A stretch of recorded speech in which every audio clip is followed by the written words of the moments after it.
Assalamu alaikum students. Welcome to third week of your lab.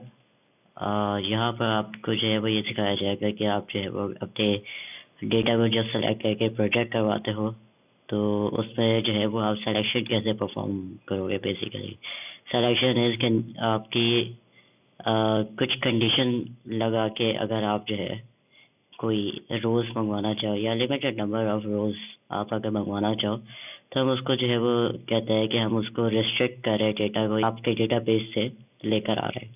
तो इस पूरे slides का जो है वो ऑब्जेक्टिव ये होगा कि आपको लिमिट करना सिखाएगा कि रोज़ कैसे लिमिट होती है बाय क्वेरी, और रोज़ को आप जो है वो सॉर्ट करके कैसे रिट्रीव करवाते हो बाय क्वेरी। अब आप बोलेंगे कि लिमिटिंग रोज से क्या मतलब, हम रोज को जो है वो लिमिट क्यों करना चाहिए। तो इसका जो है वो बेसिकली मकसद ये होता है कि फॉर एग्जांपल आपने जो है वो कोई कंडीशन लगाई है कि मुझे जो है वो इस तरह के डेटा जो है वो मुझे रिट्रीव करके दो मेरे इस पूरे डेटाबेस में से। सो यहाँ पर जो एग्जांपल उन्होंने यहाँ पर प्रोवाइड किया है कि आपको जो है वो retrieve all employees in department 90, ID 90 जिसकी हो, उसमें से जितने जो है वो एम्प्लॉयज़ काम करते हैं, कौन कौन एम्प्लॉय काम करता है, वो जो है मुझे रिट्रीव करवा के दो। तो यहाँ पर जब आपको जो है वो कभी कोई लिमिटेशन प्रोवाइड करनी हो या फिर कोई कंडीशन प्रोवाइड करनी हो कि मुझे सिर्फ इस तरह का डेटा जो है वो प्रोवाइड करो या मुझे इस तरह का डेटा रिट्रीव करवा के दो, तो हम लोग लगाते हैं वेयर का क्लॉज। वेयर का क्लॉज क्या कहता है कि हम उसको जो है वो कोई ना कोई कंडीशन दे देते हैं कि ये कंडीशन अगर ट्रू हो तो वो सारी रोज जो कि इस कंडीशन को ट्रू कर रही हैं या उससे जो है वो इस पे पूरा उतरती हैं, उनको जो है वो हमारे पास लेकर आ जाओ या रिट्रीव करवा के लाओ। अच्छा, लास्ट टाइम मैंने जो है वो बताया था आप लोगों को कि ये आपको एक्सप्रेशन पूरा पढ़ने का जो है ये हमारा सेंटेक्स कहलाता है। सेंटेक्स जो है वो काफ़ी लोगों को समझ भी नहीं आ रहा होगा क्योंकि ये इतना अजीब सा सेंटेक्स क्यों लिखा हुआ है। मैं आप लोगों को इसको जो है वो थोड़ा सा पढ़ना भी सिखा देता हूँ कि अगर आगे अगर आपको कोई सेंटेक्स इस तरह का नज़र आता है तो आपको डिसाइफर कैसे कर सकते हो या उसको कैसे उसका मतलब निकाल सकते हो। यहाँ पर जो है वो जो पाइप साइन दिया हुआ ये जो है वो और का पाइप साइन है, ठीक है। तो ये पूरी एक स्टेटमेंट अलग और ये पूरा अलग है, ठीक है। इसका तो मतलब ये है शायरट का कि इसका मतलब है कि ऑल जितने भी जो है वो रिट्रीव करवा के ले आओ, ठीक है। इसके बाद इन्होंने लगाया हुआ है और या तो पूरा रिट्रीव करवा के ले आओ या मैं कोई कॉलम प्रोवाइड कर रहा हूँ। जब आप कॉलम प्रोवाइड करते हो तो या तो उसके आगे कोई आप अर्थमेटिक की कोई एक्सप्रेशन देते हो, अगर नहीं तो वैसे ही आपको एक कॉलम उठा के ले आता हो। और ये स्क्वायर ब्रैकेट्स के अंदर अगर आप देख रहे हैं कि कोई चीज़ लिखी हुई है तो वो सारे कीवर्ड्स हैं। डिस्टिंक्ट जो है वो आपका एक कीवर्ड है जो कि स्क्वायर ब्रैकेट के अंदर लिखा हुआ है, और एलियास जो है वो आपका एक कीवर्ड है जो कि एक स्क्वायर ब्रैकेट के अंदर लिखा हुआ है।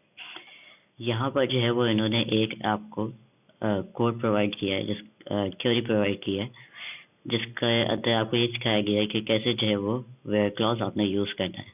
अच्छा, वेयर क्लॉज जो है वो हमेशा फ्रॉम के बाद आता है, ठीक है। तो आप पहले सेलेक्ट का क्लॉज लगाएंगे, उसके अंदर ये सारे बताएंगे कि आपको कौन कौन से कॉलम चाहिए। जैसे हम लोग यहाँ पर जो है वो एम्प्लॉय आईडी, लास्ट नेम और जॉब आईडी और डिपार्टमेंट आईडी ले रहे हैं। फ्रॉम टेबल, आपका टेबल कौन सा है, एम्प्लॉयज़ के टेबल से हम ये सारा डेटा उठा के ला रहे हैं। और फिर वेयर, वेयर के अंदर आपको जो है वो लगाना है एक कंडीशन कि मुझे यहाँ सिलेक्शन करके ला के दो। यहाँ पर हम लोग कह रहे हैं कि डिपार्टमेंट आईडी के कॉलम के अंदर जो भी आईडी इक्वल्स टू 90 हो वो सारी रोज मुझे उठा के यहाँ पर ला के रिट्रीव करवा दो। तो ये आप देख सकते हैं कि यहाँ पर जो है किंग और कॉशर्टी है जो है वो 90 डिपार्टमेंट के डिपार्टमेंट जिसका आईडी जो है वो 90 है उसके अंदर जो है वो काम करता है। तो उसके जो है क्या एम्प्लॉय आईडी, उसका लास्ट नेम, उसके जॉब आईडी और उसका डिपार्टमेंट आईडी वो उठा के लेकर आया गया। वेयर क्लॉज के अंदर जो है वो आप लोग स्ट्रिंग कैरेक्टर्स भी डाल सकते हैं और डेट्स भी डाल सकते हैं। तो फॉर एग्जांपल अगर आपको जो है वो यहाँ पे आपको एक स्टेटमेंट दी हुई है कि लास्ट नेम लेकर आओ, आईडी जॉब आईडी लेके आओ, डिपार्टमेंट आईडी लेके आओ एम्प्लॉय के डिपार्टमेंट से, लेकिन जिसका लास्ट नेम जो है वो वैलन हो। तो वैलन नाम के जितने भी लास्ट नेम होंगे वो जो है वो उठा के वो ट्रिप करवा के ले आएगा। कुछ बातें जो है वो याद रखने की है कि आपको अगर कभी भी करेक्टर स्ट्रिंग्स की जो है वो अगर कभी भी जो है वो देनी हो वैल्यू, तो वो आप वैल्यू जो है वो देंगे इस सिंगल कोटेशन के अंदर।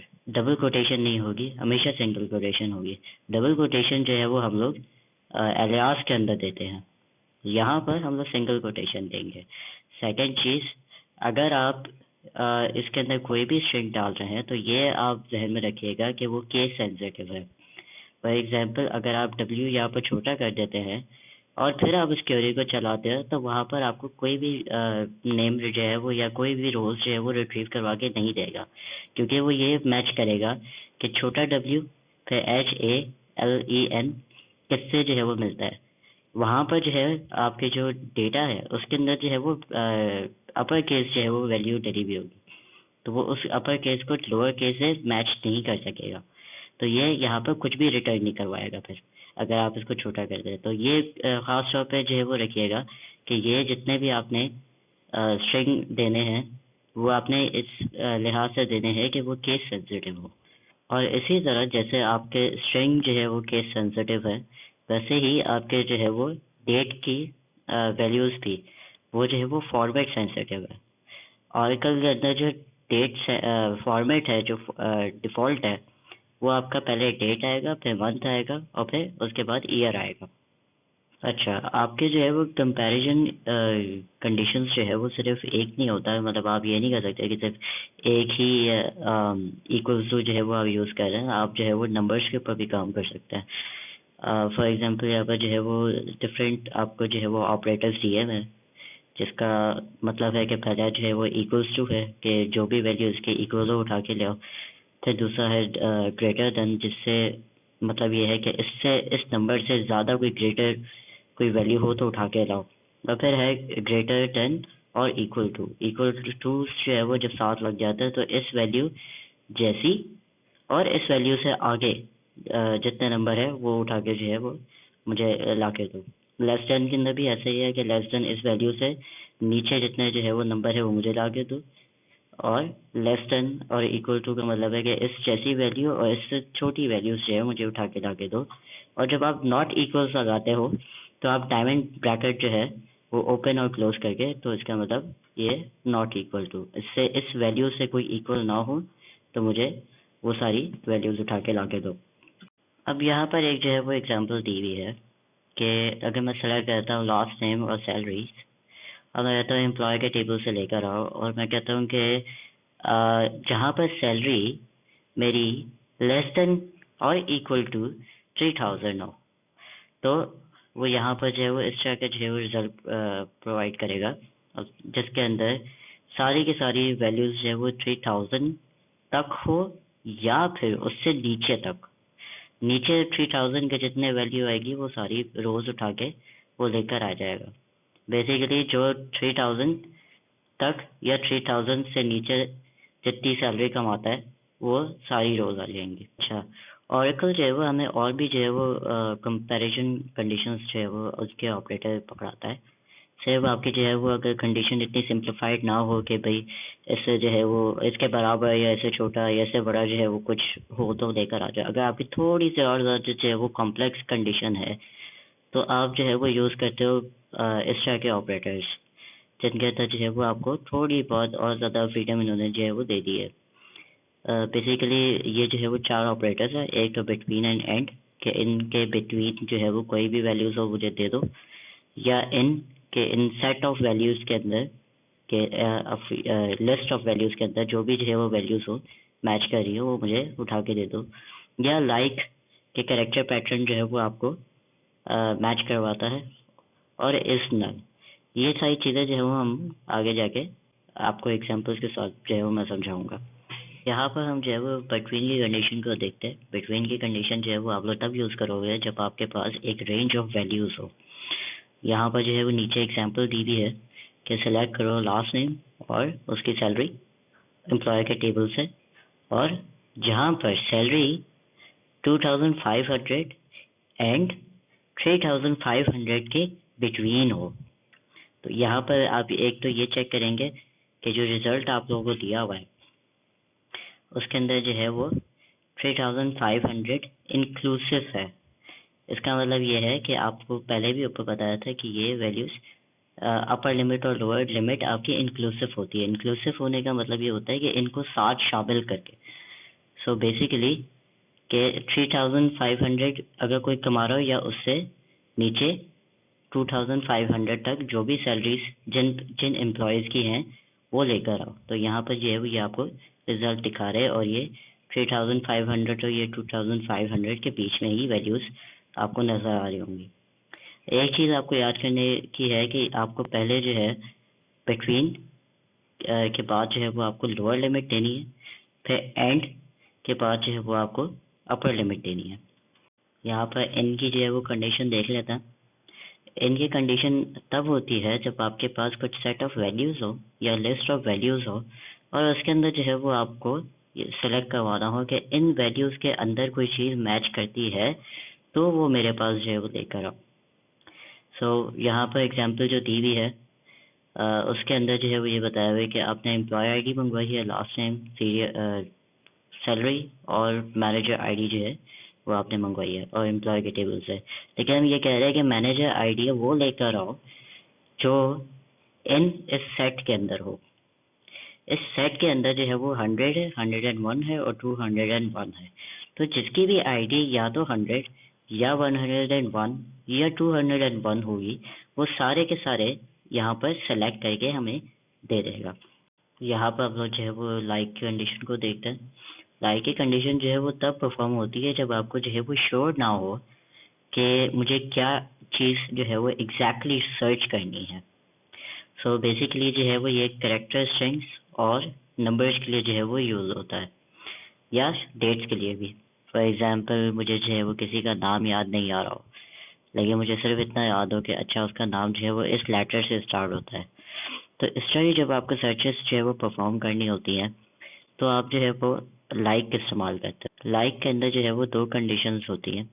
या तो आप कहते हो कि बहुत सारे मल्टीपल कैरेक्टर्स जो कि जो है वो परसेंटेज के साइन से शो होता है, या आप कहते हो सिंगल कैरेक्टर जो कि अंडरस्कोर से जो है वो डोनेट होते हैं। यहाँ पर जो इन्होंने एग्जांपल दी हुई है वो फर्स्ट नेम की दी हुई है कि फर्स्ट नेम एम्प्लॉय से लेकर आओ, जहाँ पर फर्स्ट नेम लाइक और फिर सिंगल कोटेशन के अंदर केस सेंसिटिव, आप ये याद रखिएगा यहाँ पर कि हर नाम जो है वो कैपिटल से शुरू होता है। तो उन्होंने एक कैपिटल एस लिखा है और उसके बाद जो है वो उन्होंने परसेंटेज के साइन लगाया। परसेंटेज के साइन का मतलब ये है कि इसके आगे मल्टीपल कैरेक्टर्स हो सकते हैं। इन दो कंडीशंस को जो है वो आप कंबाइन भी कर सकते हैं। अगर फॉर एग्जांपल यहाँ पर इन्होंने जो है वो लास्ट नेम की एग्जांपल दी है कि लास्ट नेम एम्प्लॉय से लेके आओ, जो कि लास्ट नेम लाइक और उसके बाद सिंगल कोटेशन के इन्होंने कहा है कि पहला लेटर कुछ भी हो, पहला देखिए अगर आप अंडरस्कोर जो है वो लगा हुआ है, उसके बाद जो है वो एक स्मॉल लेटर के अंदर ओ लिखा हुआ है और उसके बाद जो है वो उन्होंने एक परसेंटेज का साइन लगाया हुआ है। सो बेसिकली इसका मतलब ये है कि पहला लेटर मुझे नहीं पता कि क्या है। अब यहाँ पर इन्होंने जो है वो पहला जो है वो उन्होंने एक अंडरस्कोर दिया हुआ। अंडरस्कोर का मतलब है कि यहाँ पर सिंगल लेटर आएगा। सिंगल लेटर के अंदर कुछ भी हो सकता है, कोई भी जो है वो अपर केस लोअर केस कुछ भी जो है वो कोई भी एक लेटर आएगा।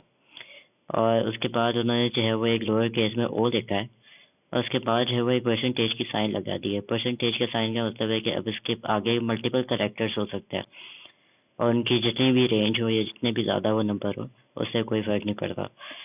सो बेसिकली वो ये पूछना चाह रहा है कि कोई ऐसा नेम जिसके अंदर सेकंड कैरेक्टर जो है वो उसका ओ हो और भले वो जिस लेटर से भी जो है वो स्टार्ट होता हो और आगे जितने भी उसके नंबर हो। तो इस तरह के पैटर्न के अगर कोई नाम है इस पूरी लास्ट नेम की रोज के अंदर या कॉलम के अंदर, सॉरी कॉलम के अंदर, तो वो जो है वो उठा के मुझे ला के दो।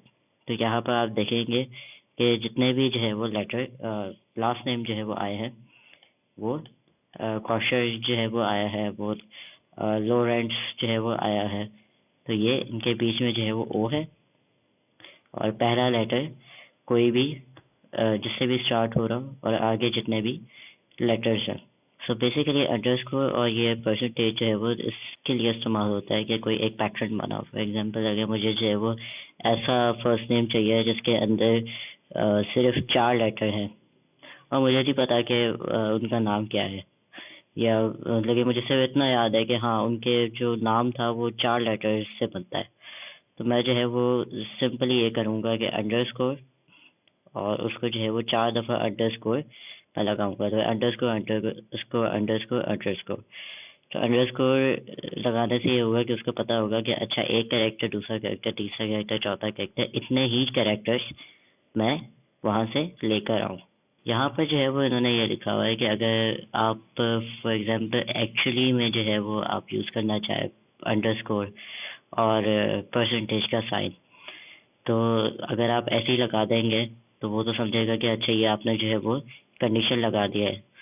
लेकिन अगर आपको कंडीशन नहीं लगानी है और आपने एक्चुअल में जो है वो परसेंटेज और अंडरस्कोर जो है वो लिखना है, तो एस्केप का आइडेंटिफायर लगता है। एस्केप का आइडेंटिफायर जो है वो आपके बैकवर्ड स्लैश जो आपका होता है एंटर के ऊपर, तो वो लेटर कहलाता है। और उसके आगे जो आप लिख देंगे तो वो उसको बेसिकली उस परसेंटेज को परसेंटेज के साइन को या फिर अंडरस्कोर के साइन को अगर उसके पीछे आप बैक स्लैश लगा देते तो वो उसको जो है वो आने वाले एक जो भी कैरेक्टर होगा उसको स्किप कर देगा।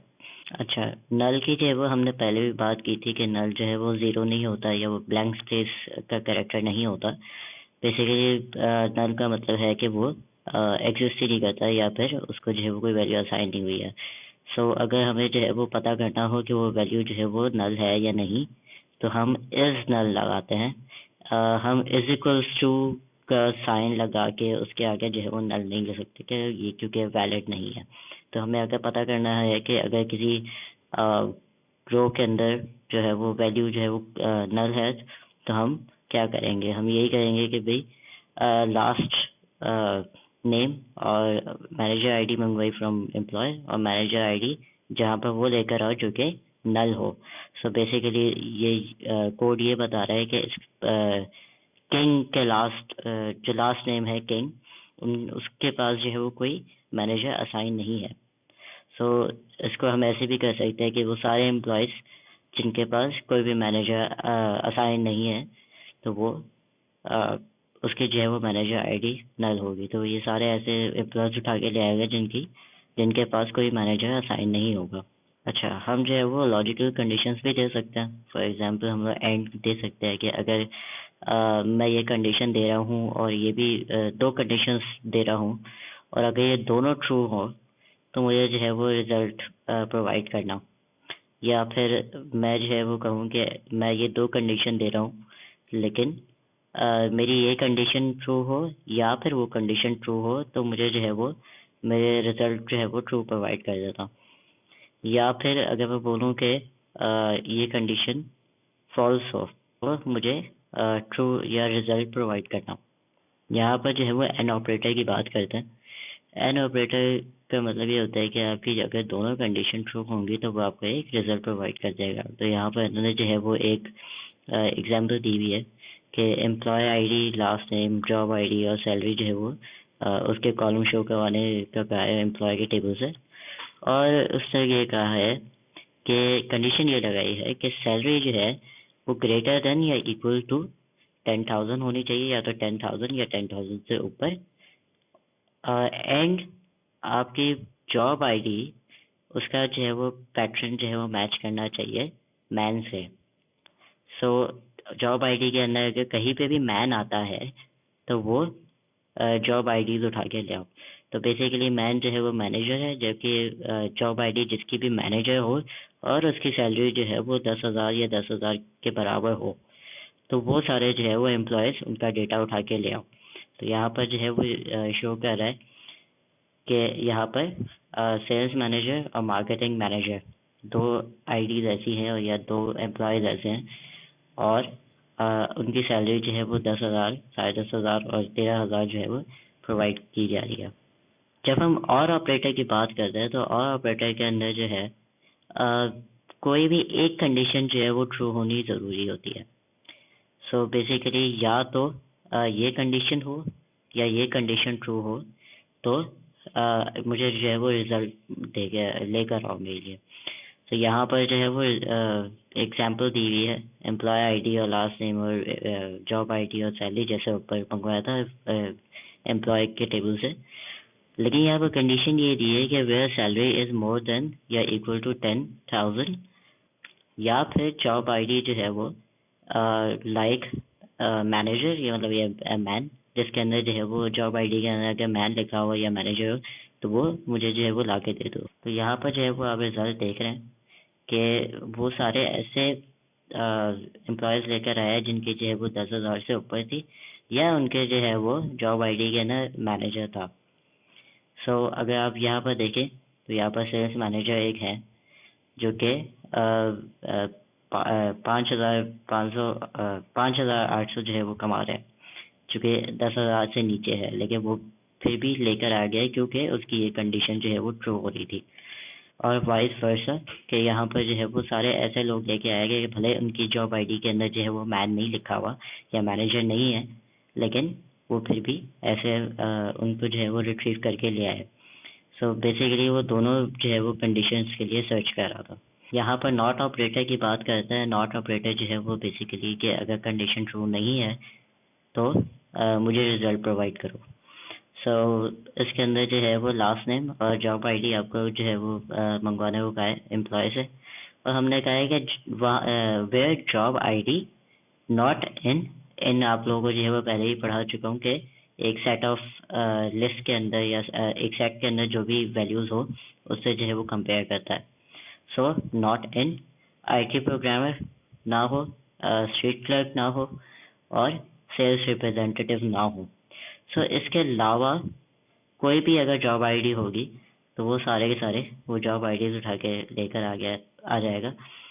और ये आप देख सकते हैं कि इसमें से जो है वो कोई भी आईटी प्रोग्रामर नहीं है, कोई भी जो है वो सेल्स क्लर्क नहीं है, और यहाँ पर सेल मैनेजर जो है वो कोई भी ऐसा जॉब आईडी उठा के नहीं लेकर आया है। अच्छा, अब जो है वो हम आते हैं सॉर्टिंग की तरफ। जब हमें सॉर्ट करना होता है तो हमारे पास एक क्लॉज अवेलेबल है जिसका नाम है order by clause. Order by clause के अंदर जो है वो आपको बेसिकली ये सबसे पहली बात तो एंड में आप लगाते हो पूरे सारे स्टेटमेंट्स के बाद। सो सबसे एंड में जो है वो ये आता है, और इधर जो है वो एग्जाम्पल दी हुई है कि last name, job ID, department ID और हायर डेट लेकर आओ फ्रॉम एम्प्लॉयज़, लेकिन ऑर्डर बाय करो हायर डेट से।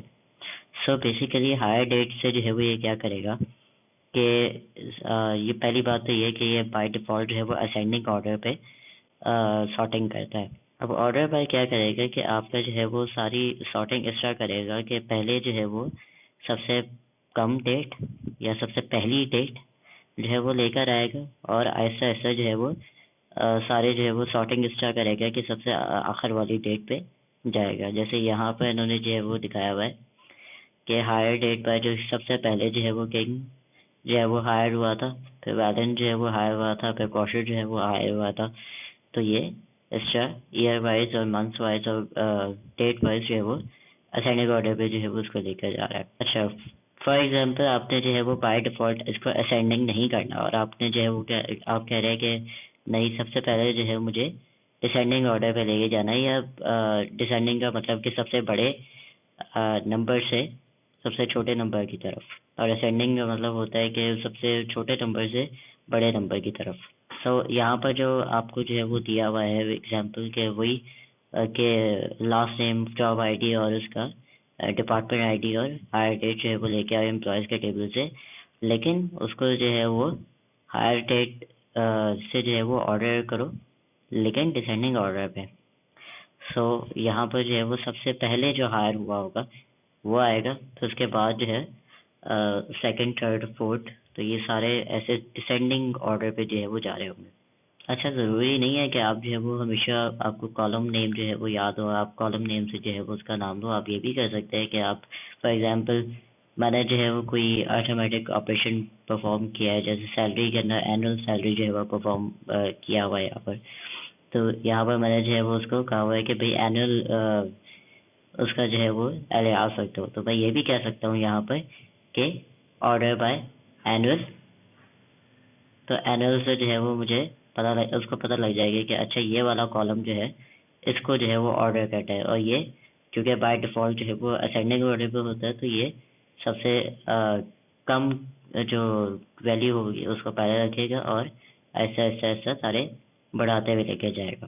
तो ये असेंडिंग ऑर्डर पे जो है वो इसको सॉर्ट कर रहा है एनुअल के एलियास के वाले टेबल से, जिसका हमने एनुअल एलियास रखा है।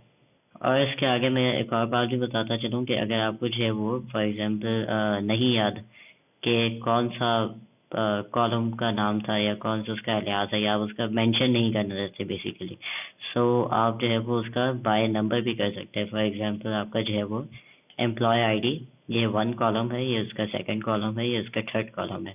तो अगर मैं यहाँ पर जो है वो 3 भी लिख देता तो भी ये आराम से उसको पहचान लेता कि अच्छा ये 3rd वाला कॉलम की बात कर रहे हैं कि इसको ऑर्डर बाय से करो। अच्छा, तो आप लोग जो है वो मल्टीपल कॉलम्स ही जो है वो उसको भी आप सॉर्ट कर सकते हैं। ज़रूरी नहीं है कि सिर्फ एक ही कॉलम से जो है वो सॉर्ट हो।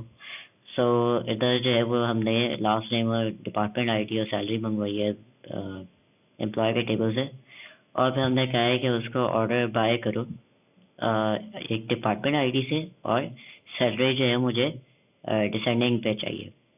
सो बेसिकली अब वो करेगा ये कि पहले तो वो पूरे टेबल को ऑर्डर बाय करेगा उसकी डिपार्टमेंट आईडी से। तो यहाँ पर आप देख रहे होंगे कि 10, 20 और फिर इस तरह ये असेंडिंग ऑर्डर की तरफ जा रहा है, ये छोटे नंबर से बड़े नंबर की तरफ जा रहा है बाय डिफ़ॉल्ट। अगर आप कुछ मेंशन नहीं करते तो असेंडिंग ऑर्डर है। तो उसके बाद जो है वो उसको सैलरी से जो है वो ऑर्डर करेगा। अब यहाँ पर सैलरी पे आ जाता है, तो सैलरी पे जो है वो उसके बेसिकली ये इसके ऑर्डर को छेड़ेगा नहीं, ठीक है। तो इस तरह इसके जैसा ऑर्डर हुआ हुआ है, इसने जो असेंडिंग ऑर्डर किया हुआ है डिपार्टमेंट आईडी से, तो वैसे ही रहेगा। लेकिन फिर उसके बाद भी जो है वो ये ऑर्डर करेगा, लेकिन इसके जो है वो ऑर्डर को नहीं छेड़ सकता ये। सो यहाँ पर आपको ऐसा रिजल्ट नज़र आएगा कि सबसे छोटी सैलरी पहले रखेगा, तो उसके बाद जो है वो क्योंकि 20 वाली सैलरी आई हुई है तो इसको जो है उससे नहीं छेड़ा, तो उसके बाद उससे छोटी वाली सैलरी। अब यहाँ पर सैलरी पे आता है, तो बेसिकली यहाँ पर ये हो रहा है कि यहाँ पर ये डिपार्टमेंट आईडी ने जैसे ऑर्डर कर दिया असेंडिंग ऑर्डर के अंदर, उसकी जो है वो रोज़ को नहीं छेड़ेगा। मतलब वो ये नहीं कर सकता कि वो उसकी रोज़ जो है वो उठा के उसका डेटा इधर उधर कर दे। सो बेसिकली एक रो के अंदर जो है वो एक आईडी या एक एम्प्लॉय का ही डेटा हो सकता है। आप उसके डेटा को ऐसे एक्स्ट्रा सॉर्ट नहीं कर सकता है।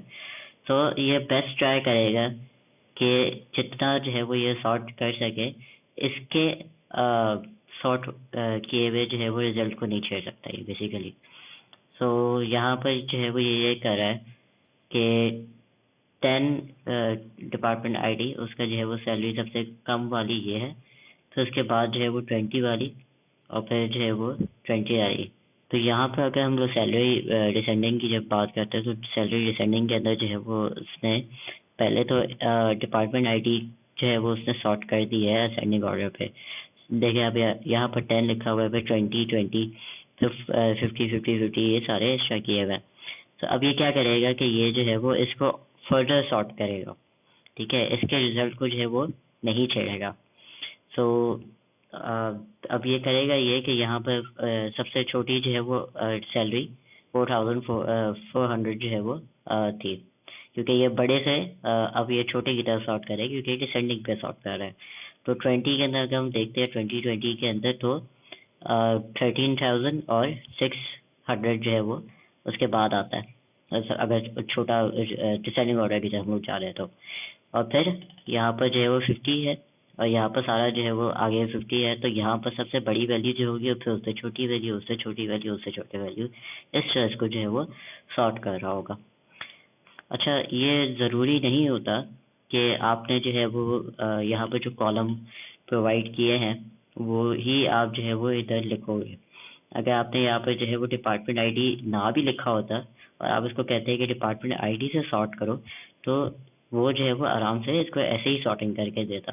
बेसिकली यहाँ पर जब हम लोग को प्रोजेक्शन करवानी होती है इस टेबल की, सॉरी कॉलम की, तो हम जो है वो यहाँ पर कॉलम लिखते हैं। तो बेसिकली अगर हम यहाँ से जो है वो डिपार्टमेंट आईडी हटा देते, तो यहाँ पर ये सॉर्टिंग तो डिपार्टमेंट आईडी और सैलरी से करता, लेकिन लास्ट टाइम और इसका क्योंकि हमने यहाँ पर लिखा हुआ नहीं है तो यहाँ पर हट जाता और सैलरी आ जाता। तो ये सिर्फ दो जो है वो कॉलम दिखाता लास्ट नेम और सैलरी के। तो ये एक जो है वो इन्होंने पॉइंट लिखा हुआ है कि ज़रूरी नहीं है कि आप सेलेक्ट की जो लिस्ट है, कि हमारी लिस्ट है, इसके अंदर जो है वो आप मेंशन करो कि आपको कौन सा कॉलम जो है वो सॉर्ट करना है। आप वैसे ही जो है वो कोई कॉलम लिख सकते हो, उसके मुताबिक जो है वो सॉर्ट कर देगा। ये जो है वो हमारी समरी है। हमने जो है वो वेयर क्लॉज का जो है वो हमने देखा कि कैसे जो है वो रोज को या आपके आउटपुट को जो है वो रिस्ट्रिक्ट करता है। अंदर जो है वो कंपैरिजन कंडीशंस देखी, जो कि आपके जो है वो equals to less than greater than equals to और लेस देन इक्वल्स टू और नॉट इक्वल टू। फिर हम लोगों ने जो है वो कुछ और कंडीशंस देखी जो कि बिटवीन थी, इन थी, लाइक थी और डल कंडीशंस थी। तो उसके बाद हमने जो है वो लॉजिकल कंडीशंस को या ऑपरेटर्स को भी देखा, जो कि एंड और नॉट थी। और हम जो है वो एंड में हमने जो है वो ऑर्डर बाय क्लॉज को देखा, जो जिसका जो है वो सेंटेक्स ये है कि कोई भी कॉलम और फिर उसके बाद उसका टेबल, उसकी कंडीशन, और सबसे एंड में जो है वो आप यहाँ पर आपका जो है वो आ जाता है ऑर्डर बाय। तो यहाँ पर जो है वो आप कॉलम या एक्सप्रेशन या एलियास जो है वो लिख सकते हो, और उसके बाद आपको ये मेंशन करना होता है कि असेंडिंग या डिसेंडिंग। और अगर आप कुछ भी मेंशन नहीं करते तो वो यही अज्यूम करेगा या यही उसके डिफ़ॉल्ट के अंदर सेट है कि वो असेंडिंग ऑर्डर पे इसको सॉर्ट करेगा।